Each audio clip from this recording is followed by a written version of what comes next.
নিজে বাম সমর্থক, সিপিআইএম পার্টির একজন সাধারণ কর্মী। আমাদের মালদার পোস্ট অফিস মোড়ে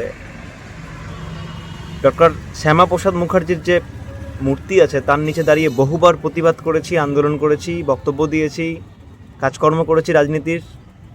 কখনো অসুবিধা হয়নি তো? আমাদের কখনো মনে হয়নি তো মূর্তির নিচে দাঁড়িয়ে কথা বললে, প্রতিবাদ করলে আমরা বিজেপি হয়ে গেলাম? তবে কেন আজকে মুর্শিদাবাদের জিয়াগঞ্জে লেনিনের মূর্তিটা ভাঙতে হলো? কেন অসুবিধা হলো লেনিনকে নিয়ে? আমি এতটুকুটা বুঝতে পারছি যে লেনিনের মূর্তি যারা ভেঙেছে তারা এতটুকুটাই বোঝে যে লেনিন শুধুমাত্র একজন বাম সিপিএম, এইটুকুটাই বোঝে। লেনিনের মূর্তি থাকলে সবাই সিপিএম হয়ে যায় না।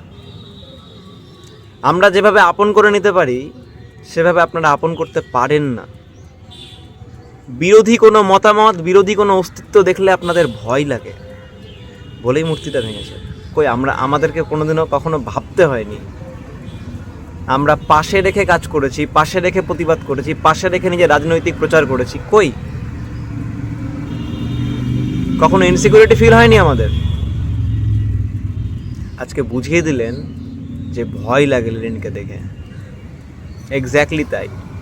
আপনারা যেমন ভেঙেছেন আমরা সেভাবে গড়ব, কারণ আমরা ভাঙতে না, আমরা গড়তে এসেছি এবং প্রতিবাদও হবে। আপনারা আপনাদের কাজ করেছেন, আমরা আমাদের কাজ করব।